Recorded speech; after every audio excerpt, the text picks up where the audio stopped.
A waitress refused to serve him, but she had no idea his daughter owned the place. The morning sun poured through the wide windows of a small diner tucked along the main street of Monterey, California. The smell of sizzling bacon and freshly brewed coffee filled the air, mingling with a low hum of conversations. It was the kind of place where people knew each other's names and daily orders. Regulars sat at their usual booths, chatting or flipping through newspapers. It was just another Tuesday morning, or so it seemed, when the door creaked open. A hush rippled through the room. An elderly black man, neatly dressed in a charcoal suit and polished shoes, stepped in. He held a cane in one hand, his posture slightly stooped but dignified. His eyes scanned the room briefly before he made his way to a corner booth. As he sat down, there was an undeniable tension in the air, a shift that couldn't be ignored. A group of men near the counter exchanged quick glances. A woman with a stroller hesitated mid-sip of her coffee. It wasn't overt hostility, but it was there, unspoken and palpable. The waitress, a young woman with blonde hair tied in a loose ponytail, approached the tables near him. Her movements were brisk as she handed menus to a young couple, topped off coffee at another booth, and took an order from a man in a flannel shirt. But when her eyes met the elderly man's, she paused. She gave a curt nod in his direction, then walked back toward the counter.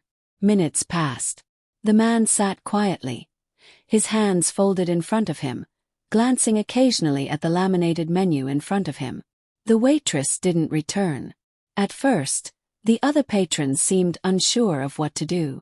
A middle-aged woman at the next table frowned slightly but quickly returned to her phone.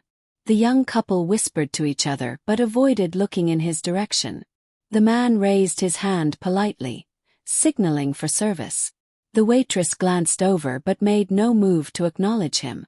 Instead, she poured coffee for another table, then disappeared into the kitchen. The tension thickened. Some patrons looked away, pretending not to notice. Others exchanged nervous glances. Yet no one said a word, but something was building, a quiet storm waiting to break. As the minutes ticked by, the elderly man maintained his calm demeanor. He adjusted his glasses and picked up the menu again, though it was clear he had already made his choice. The clatter of dishes and the chatter of the diner continued around him, as if he were invisible. The waitress reappeared from the kitchen, carrying a plate of pancakes for a table near the window. She smiled warmly at the family sitting there, bending down to ask if they needed anything else. Her voice carried easily over the hum of the diner, cheerful and polite. But when she passed the elderly man's booth, her expression tightened and her gaze flickered away. At the counter, a man in his 40s leaned over to his companion. "Do you see what's going on?" he muttered under his breath. His friend, a man in a baseball cap, shrugged. "Not our business," he replied, taking a sip of his coffee. The man in the suit glanced around the room, perhaps looking for an ally or simply trying to make sense of the situation. A faint smile touched his lips when his eyes met the woman sitting nearby with her child. She hesitated, her lips parting as if she might say something, but then she looked away, focusing on the screen of her phone. Another 10 minutes passed. The man shifted in his seat and tapped his fingers lightly on the table. He raised his hand again, this time higher, holding it there for several seconds. The waitress walked by, balancing a tray of drinks. He lowered his hand slowly, his shoulders sinking just a fraction. The tension in the room was no longer subtle. Patrons whispered behind hands, their discomfort growing. Yet no one intervened. A teenage busboy who had been clearing tables lingered near the kitchen door, watching the man's table. His brows knitted together, and he leaned toward the waitress as she walked by. "Hey, that guy in the corner. He's been waiting a while," he said softly. "I'll get to him," she snapped, brushing past him. The busboy's eyes followed her, uncertain, but he didn't press further. Back at the booth, the elderly man leaned forward slightly, placing his hands on the table. He wasn't causing a scene, wasn't raising his voice, but his presence alone seemed to magnify the silence that surrounded him. And then the door to the diner opened again, and everything shifted. The bell above the diner door jingled, cutting through the tense air like a sharp knife. A woman in her early 30s stepped inside. Her heels clicked confidently against the tiled floor. She wore a tailored blazer, her hair styled neatly, and carried an air of purpose that turned heads. She scanned the room, her gaze landing on the elderly man in the corner. Her face lit up with recognition, and she strode toward him with a warm, genuine smile. "Dad!" she exclaimed, her voice ringing out. The man's face softened immediately, a wide smile spreading across his features. He stood, and the two embraced tightly. The room, which had been buzzing with quiet tension, grew uncomfortably silent. Every eye was on the pair now. The waitress, who had been pouring coffee at another table, froze mid-pour, her hand trembling slightly. The young woman pulled back, her smile fading as she looked her father up and down. "You haven't been served yet?" she asked, her tone sharp and incredulous. The elderly man hesitated, glancing around the room before answering. "Not yet," he said simply, his voice steady. Her expression darkened, and she straightened, turning her attention to the waitress. "Excuse me," she called out, her voice cutting through the room. The waitress blinked, then turned slowly, her face pale. "Yes," she said, her voice quieter than usual. "My father has been sitting here for nearly an hour." "Why hasn't he been served?" the young woman demanded, her tone even but firm. The waitress opened her mouth, but no words came out. She glanced toward the kitchen as if hoping for backup, then stammered. I was just about to get to him." The young woman's eyes narrowed. "Really? Because it sure looks like you've been deliberately ignoring him." The waitress's face flushed red. She fumbled for an excuse. "It's been busy. I didn't mean to." The young woman held up a hand, cutting her off. "Don't lie to me. Everyone in this room saw what happened. You had no problem serving every other table." Murmurs broke out among the patrons. A few nodded subtly, their earlier discomfort now turning into quiet agreement. The tension in the room was palpable, but this time it wasn't just discomfort. It was accountability. The young woman turned back to her father, her expression softening. "I'm sorry, Dad, you shouldn't have had to deal with this." The elderly man smiled gently, patting her hand. "It's all right," he said, though his eyes betrayed a quiet hurt. But his daughter wasn't finished. She had one more thing to say that would leave the room in stunned silence. The young woman turned back to the waitress, her gaze sharp and unyielding. "Let me make one thing clear," she began, her voice carrying a weight that silenced even the faint whispers in the room. "That man you ignored for the past hour, he's not just a customer.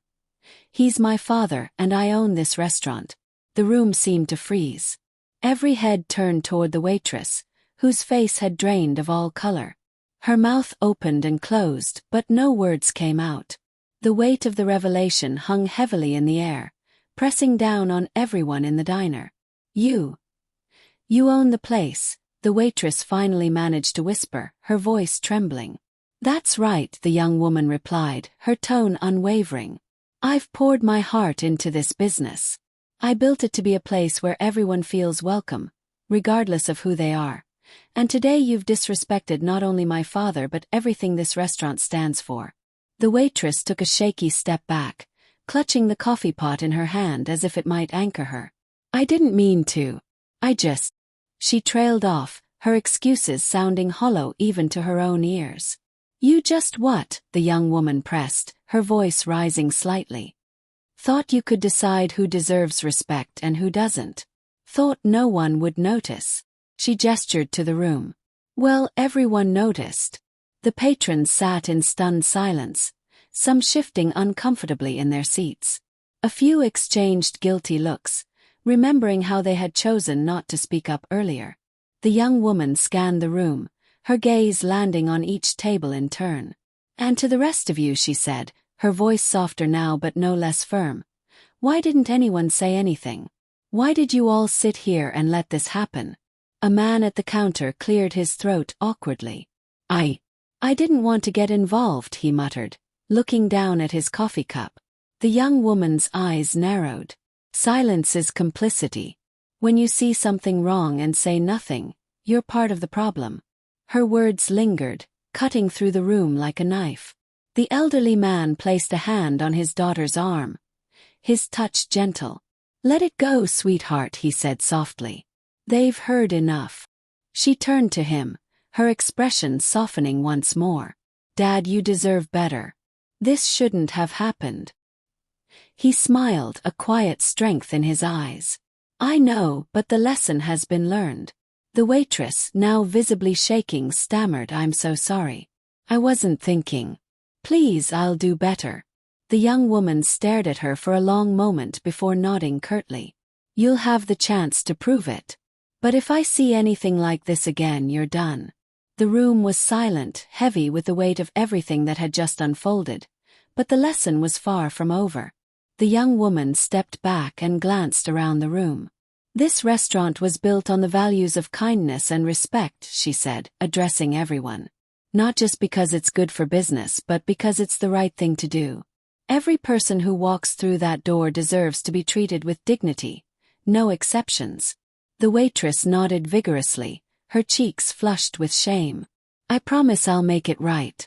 I'll apologize to him properly." "You'll do more than that," the young woman replied. "You'll reflect on why you acted the way you did today and make sure it never happens again.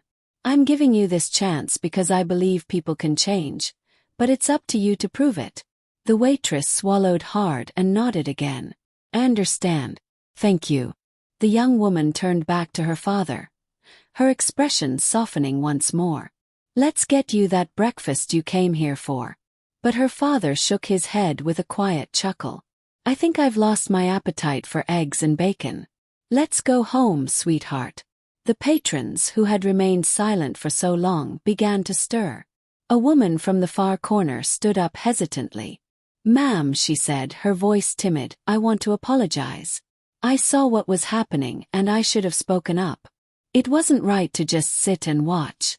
The elderly man smiled warmly at her, acknowledging it. "Now is a start," he said. "The next time you see something, don't hesitate. Speak up. You might make all the difference." A few others began murmuring their agreements, their faces lined with guilt and a newfound resolve. The tension that had gripped the room was beginning to lift, replaced by an air of reflection. The young woman took her father's arm and led him toward the door. As they passed the waitress, she stopped and spoke quietly but firmly. "I expect better from you for everyone's sake." "Yes, ma'am," the waitress said, her head bowed, as the father and daughter exited the diner. The sunlight outside seemed a little brighter. The elderly man paused, leaning on his cane, and looked at his daughter with pride. "You've become a remarkable woman," he said. She smiled back at him. "I learned from the best." Inside the diner, the staff and patrons were left to reflect, their usual morning routines disrupted by something far more important, a lesson about compassion, courage, and the power of doing what's right. The father and daughter walked down the bustling street together, their steps in sync. As they moved away from the diner, the elderly man paused, his cane tapping lightly against the pavement. "You know," he said, his tone thoughtful, "sometimes it takes a moment like this to remind people what really matters." His daughter nodded. "You're right, Dad. People need to be reminded that their actions, or their silence, can have consequences." The elderly man smiled, his expression filled with quiet wisdom. "And you've done your part today, not just for me, but for everyone in that room." The two continued their walk, their bond stronger than ever, leaving behind a powerful example of standing up for what's right. Inside the diner, the lesson lingered, inspiring some to rethink their choices and others to resolve to do better in the future. What would you have done in that diner? Would you have spoken up? This story is a reminder of the importance of treating everyone with dignity and respect, no matter who they are or where they come from. It's also a call to action for all of us. When you see something wrong, don't stay silent.